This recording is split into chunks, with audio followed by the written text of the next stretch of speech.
Video lecture में हम लोग यहाँ पे यूपीएससी 2018 के प्रीलिम्स में हिस्ट्री सेक्शन से जो क्वेश्चन पूछे गए थे उसको यहाँ पे डिस्कस करेंगे। और दोस्तों 2018 में टोटल हिस्ट्री सेक्शन से 21 क्वेश्चंस पूछे गए थे। इन सारे के सारे आज के इस वीडियो में हम लोग यहाँ पे डिस्कस करने वाले हैं। तो चलो दोस्तों आज का वीडियो स्टार्ट करते हैं। और पहला प्रश्न है यहाँ पे, he wrote biography of Mazzini, Garibaldi, Shivaji, Shri Krishna. ठीक है, यहाँ पे पूछा है कि कौन ऐसे थे जो बायोग्राफी लिखे हुए थे मजनी का, गरीबल्दी का, शिवाजी का और श्री कृष्णा का, और अमेरिका में भी कुछ टाइम तक स्टे रहे थे, और सेंट्रल जो हमारा असेंबली था ब्रिटिश टाइम का उसका भी एक मेंबर इलेक्टेड हुए थे। तो कौन से ऐसे बंदे थे? तो दोस्तों यहाँ पे इसका आंसर हो जाएगा लाला लाजपत राय, सी। इन्होंने ही इन बायोग्राफीज को लिखा था और सेंट्रल असेंबलीज में भी इलेक्टेड मेंबर थे और कुछ टाइम तक अमेरिका में भी रहे थे। दोस्तों आप कमेंट करके जरूर बताना कि लाला लाजपत राय की डेथ कैसे हुई और कब हुई। ठीक है, आप कमेंट करके इसको बताना। दूसरा दोस्तों यहाँ पे, regarding Wood's despatch which of the following statement are true. देखो, वुड डिस्पैच एक तरह से फेमस है। 1854 में वुड एक ब्रिटिश मेंबर थे, उन्होंने सजेस्ट किया था कि जो हमारे यहाँ पे इंडिया में जो एजुकेशन का सिस्टम होगा वो कैसा रहेगा। तो उन्होंने सजेशन भी दिया था कि प्राइमरी जो स्कूल होंगे वो लोकल लैंग्वेज पे वहाँ पे पढ़ाई जानी चाहिए, यानी वर्नाकुलर लैंग्वेज होनी चाहिए, और जो हाई स्कूल का होगा टीचिंग वो हमारा एंग्लो वर्नाकुलर लैंग्वेज होनी चाहिए, और कॉलेज लेवल का इंग्लिश मीडियम होना चाहिए। ऐसा इन्होंने सजेस्ट किया था। इन सजेशन को ही बोला जाता है वुड डिस्पैच। ठीक है, ये 1854 में हुआ था। अब यहाँ पे आप देखोगे थर्ड जो स्टेटमेंट है, तो यहाँ पे बोला है English as a medium of instruction at all level of education was recommended. ये देखो, ये हमारी स्टेटमेंट गलत हो जाती है, ऐसा रिकमेंडेशन नहीं किया था। यदि तीन भी आपको पता है तो यहाँ पे आप तीनों को रिमूव कर सकते हो, और यहाँ पे 2 का ए हमारा आंसर हो जाएगा। इन्होंने ग्रांट इन एड सिस्टम को इंट्रोड्यूस किया था, और बहुत सारे यूनिवर्सिटीज़ को भी इस्टेब्लिशमेंट के रिकमेंडेशन दिया था, और यहाँ पे 3 लेवल की लैंग्वेज को भी रिकमेंड किया था। प्राइमरी लेवल पे वर्नाकुलर होंगे, secondary level high school level पे एंग्लो वर्नाकुलर लैंग्वेज होंगे, और कॉलेज लेवल पे इंग्लिश होंगे। 2 का हमारा ये आंसर हो जाएगा। यहाँ पे तीसरा है दोस्तों, consider the following pair. Tradition दिया है और स्टेट दिया है। ठीक है, इसको आपको मैच करना है। तो देखो, यहाँ पे पहला दिया है चपकर कुट फेस्टिवल, ये हमारी मिजोरम में होती है, ये बिल्कुल ही सही है। दूसरी है यहाँ पे कोंगजोम परबा पल्लड, मणिपुर में होती है, ये भी हमारे सही है। ये हमारा थांगला डांस आप देखोगे तो मणिपुर की फेमस डांस है। ठीक है, तो थांगला डांस हमारी मणिपुर के फेमस है, ना कि सिक्किम की। तो तीसरा स्टेट हमारी गलत हो जाती है।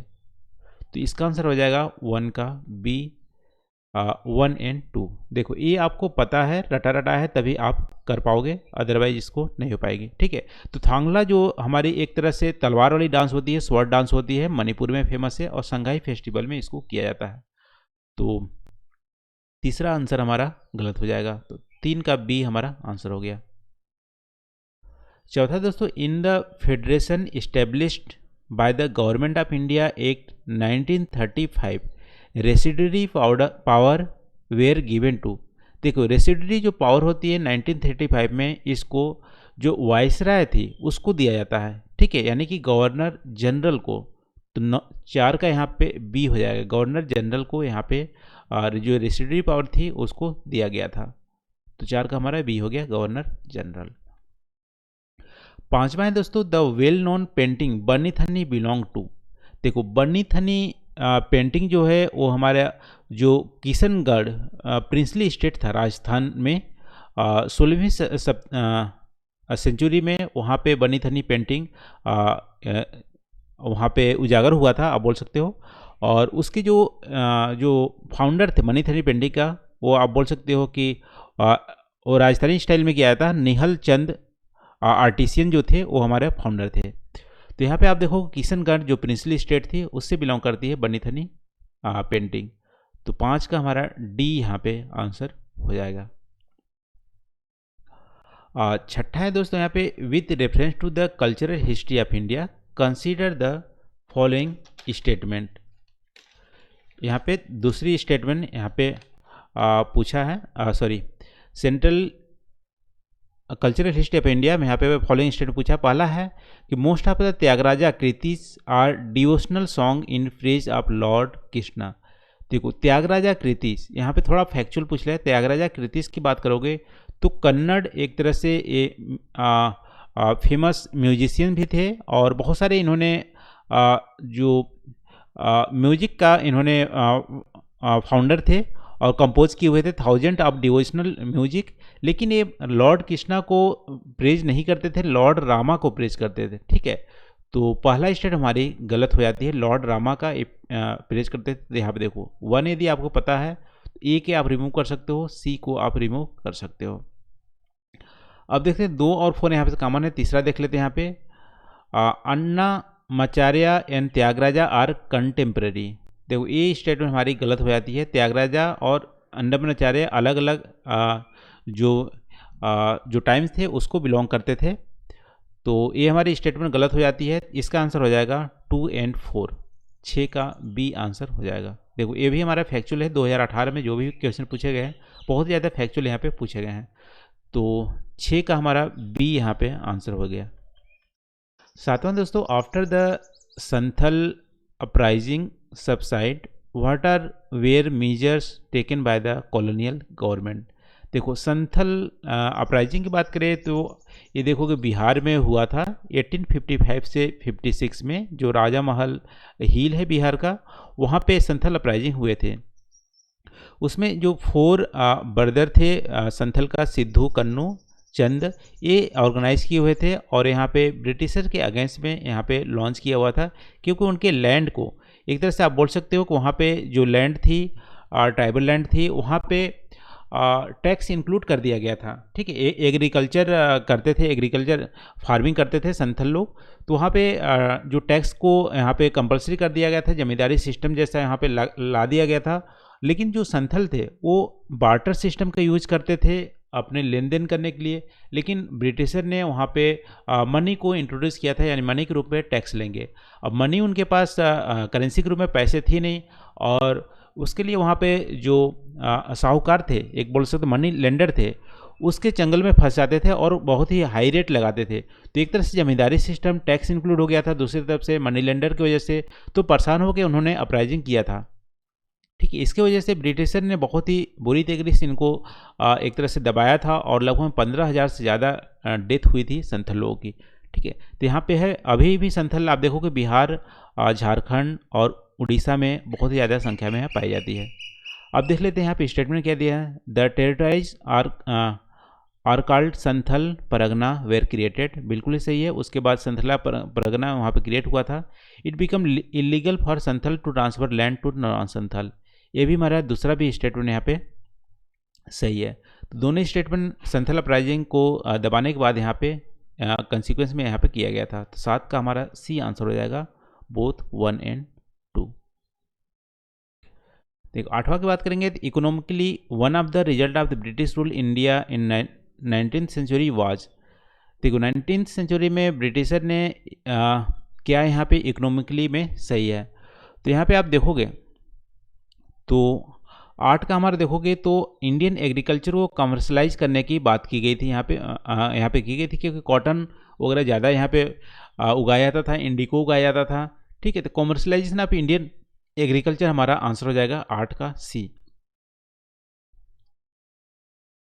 9वां की बात करते हैं यहाँ पे दोस्तों, the staple commodities of export of Indian English East India Company from Bengal in the middle of the 18th century was were. देखो ब्रिटिश जो ईस्ट इंडिया कंपनी थी 18वीं सेंचुरी में यहाँ पे एक्सपोर्ट जो करती थी वो आप देखोगे तो कॉटन का एक्सपोर्ट करती थी, सिल्क का इंट्रोड्यूस करती थी, साल्ट जो पेट्रिज थे और ओपियम। ये हमारा 9 का बी यहाँ पे आंसर हो जाएगा, जो हमारी बंगाल सॉरी यहाँ पे देखो बंगाल रीजन से करती थी।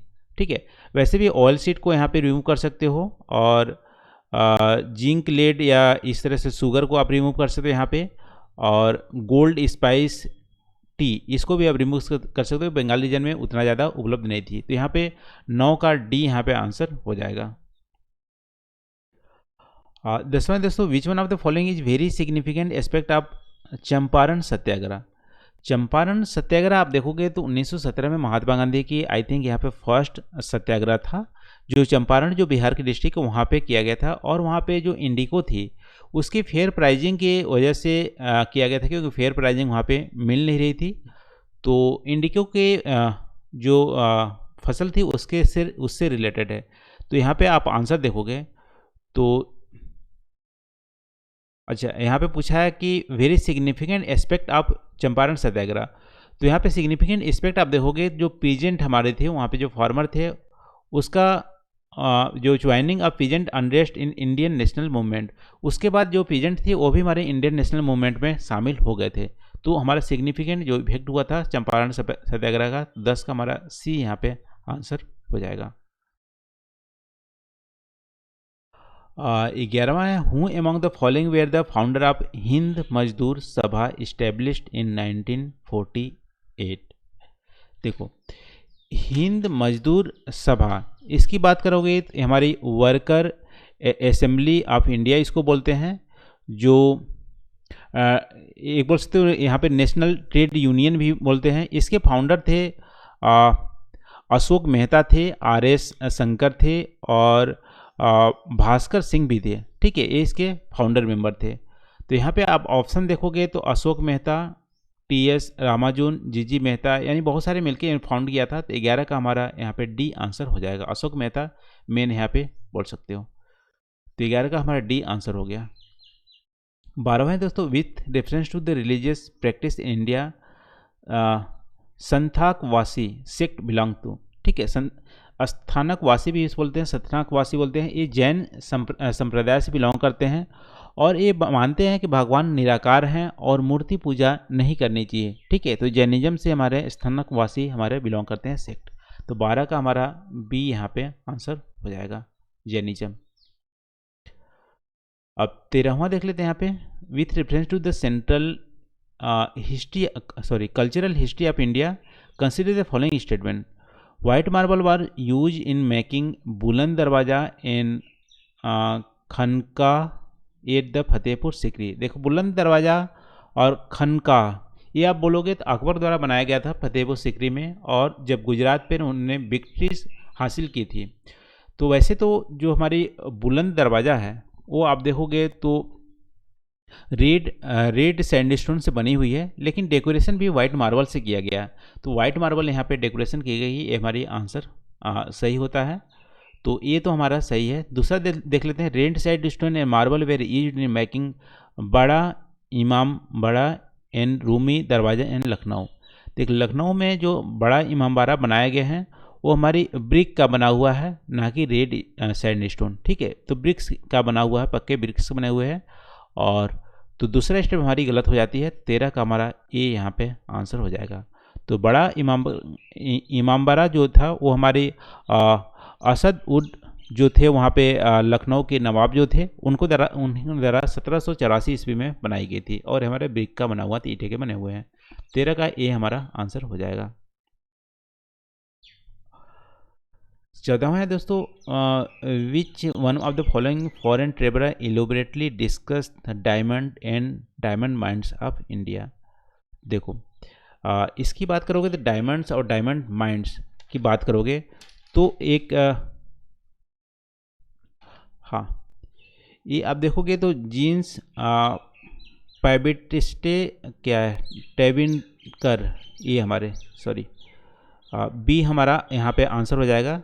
जीन्स बपिस्त के टेबनियर, ये हमारी आप देखोगे ये हमारी इंडिया में आए हुए थे 1605 से 1685 के बीच में ये आए हुए थे। और ये हमारे फ्रेंच एक तरह से मर्चेंट थे फेमस, जो हमारी जो डायमंड्स की बहुत ज़्यादा यहाँ पे सेलिंग करते थे। ठीक है, तो 14 का हमारा बी यहाँ पे आंसर हो जाएगा, ये इंडिया में आए हुए थे। देखो, फिर भी यहाँ पे अगेन यहाँ पे फैक्चुअल क्वेश्चन पूछा गया है। 15वां है दोस्तों, विच which reference to the Indian history, who among the following in the future Buddha yet to come to save the world। तो फ्यूचर बुद्धा की यहाँ पे जो बुद्धिज़्म में बात की गई है वो हमारी मैतेरिया ये फ्यूचर बुद्धा हैं, ये हमारी आ सकते हैं फ्यूचर में, और जो सोल होगा वो हमारी जो बुद्धा थे उन्हीं का सोल यहाँ पे दूसरे रूप में यहाँ पे आएंगे मैतेरिया, ऐसा ही माना जाता है। 15 का सी हमारा आंसर हो जाएगा इसका। 16वें दोस्तों, which one of the following statement does not apply to the system of subsidiary alliance introduced in Lord Wellesley. देखो लॉर्ड वेलेस्ली ने जो हमारी विलय की संधि इन्होंने इंट्रोड्यूस किया था, उन्होंने large standing army and other expense maintain करने की बात की गई थी। Keep India safe from Napoleon danger ये भी की गई थी। लेकिन फिक्स्ड इनकम फॉर कंपनी के लिए फिक्स्ड इनकम ऐसा कुछ इन्होंने सिक्योर इस पर्पज़ से यहाँ पे सब्सिडायरी जो अलायंस थे उसको इंट्रोड्यूस नहीं किया था। तो 16 का हमारा सी आंसर हो जाएगा, ये हमारी रॉन्ग है। 17वां है, which one of the following led to the introduction of English education in India. English education India में किसके द्वारा इंट्रोड्यूस की गई थी? तो 1813 में जो चार्टर एक्ट है उसके द्वारा यहाँ पे इंट्रोड्यूस किया गया था। उसके बाद भी यहाँ पे जो सेंट्रल कमेटी पब्लिक इंस्ट्रक्शन थे 1823 में, वो भी हमारे बात की गई थी। ओरिएंटलिस्ट एंड इंग्लिश कंट्रोवर्सी ये भी हमारा बाद में हुआ था, उसके द्वारा भी यहाँ पे इंग्लिश एजुकेशन इंट्रोड्यूस की गई थी। तो तीनों ही हमारा आंसर हो जाएगा 17 का डी, यहाँ पे आंसर हो जाएगा 1, 2 एंड 3। देखो 19वां की बात करें, in 1920 which one of the following change its name to Swaraj Sabha. Swaraj सभा की बात करोगे तो हमारे जो हमारे देखो ऑल इंडिया जो होम रूल लीग थे उन्होंने स्वराज सभा के इनका नाम चेंज करके स्वराज सभा रख दिया गया था। और 18 का हमारा ए यहाँ पे आंसर हो जाएगा। ये हमारा हुआ था 1920-21 में। अब आपको यहाँ पे कमेंट करके बताना है कि ऑल इंडिया होम जो रूल लीग थे उसके संस्थापक कौन थे, कब यहाँ पे इंट्रोड्यूस किया गया था। तो 18 का यहाँ पे फिलहाल ये हमारा आंसर है। 19वां यहाँ पे दोस्तों, which among the following event happened earliest. सबसे पहले इवेंट कौन सा हुआ था? तो यहाँ पे आप देखोगे तो हमारी स्वामी दयानंद इस्टेब्लिश्ड आर्य सभा। आर्य सभा जो इस्टेब्लिश किया गया था वो हमारा 1875 में किया गया था। ठीक है, 1875 में पहला किया गया था। अब दूसरा देखोगे, दीनबंधु मित्र रूट नील दर्पण, जो इंडिको से रिलेटेड नील दर्पण जो लिखा गया था वो हमारा 1858 में लिखा गया था। ठीक है, 1858 में लिखा गया था। और सी यहाँ पे है, बंकिम चंद्र चट्टोपाध्याय रोट आनंद मठ। जो आनंद मठ लिखा गया था वो हमारे 1882 में लिखा गया था। ठीक है, 1882 में लिखा गया था। यहाँ पे है, Satyendra Nath Tagore become the first Indian to succeed it Indian civil service examination. ये आप देखोगे तो 1863 में इन्होंने 1863 में सिविल सर्विस एग्जाम में सक्सीड किया था। अब सबसे देखोगे तो 58 यहाँ पे हमारा बी आंसर हो जाएगा। दीनबंधु मित्र रोट नील दर्पण, ये 1858 में सबसे पहले लिखा गया था। देखो अगेन यहाँ पे काफ़ी टफ क्वेश्चन पूछे गए हैं, फैक्चुअल पूछा गया है 2018 में। तो 19 का हमारा बी यहाँ पे आंसर हो जाएगा। 20वां है, with reference to the education institution during the colonial rule in India consider the following pair. Sanskrit college at Banaras का फाउंडर कौन थे, यहाँ पूछा है। तो आप देखोगे यहाँ पे, हाँ, संस्कृत कॉलेज एट बनारस, इसके जो फाउंडर थे वो आप देखोगे तो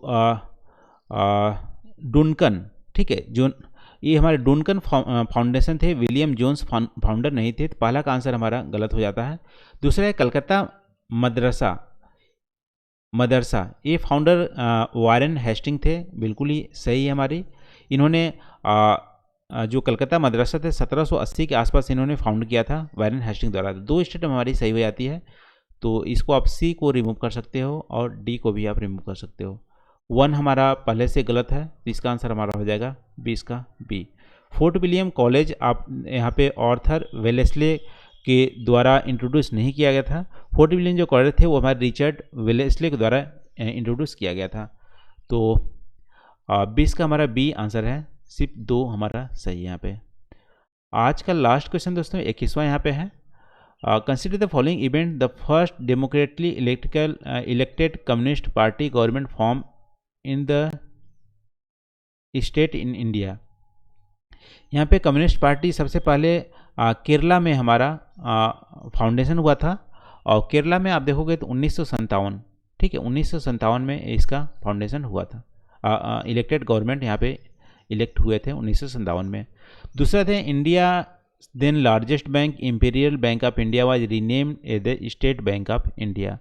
देखो जो हमारी इंपीरियल बैंक थी उसको स्टेट बैंक में 1955 में इसको क्या किया गया था, 1955 में इसको रीनेम किया गया था, स्टेट बैंक बनाया गया था। तीसरा है air India was nationalise and become the national carrier. देखो एयर इंडिया की बात करें तो हमारा नेशनलाइज हुआ था 1953 में, ठीक है, 1953 में इसको नेशनलाइज किया गया था। Goa became a part of independent India. Goa की बात करें तो 1961 में हमारा इंडिया का पार्ट हुआ था, तो गोवा तो सबसे लास्ट में आ जाएगा। यहाँ पे पूछा है correct chronological sequence of the above, तो 61 गोवा को 4 को सबसे लास्ट में कर दो, तो आप यहाँ पे सी को रिमूव कर सकते हो और हमारा ए को रिमूव कर सकते हो। तो अब यहाँ पे देखो दोनों में 3-3 कॉमन है, तो 3 का मतलब यहाँ पे एयर इंडिया नेशनलाइज 1953, ये बिल्कुल ही सही है। उसके बाद हमारे दूसरा आंसर हो जाएगा स्टेट बैंक को किया गया था, तो यहाँ पे 21 का हमारा बी आंसर हो गया, ठीक है। ये भी हमारा थोड़ा टफ क्वेश्चन था, काफ़ी टफ क्वेश्चन 2018 में पूछे गए थे। तो आज के लिए बस नए दोस्तों, थैंक यू फॉर वॉचिंग, मिलते हैं अगले वीडियो में नए टॉपिक के साथ। Thank you.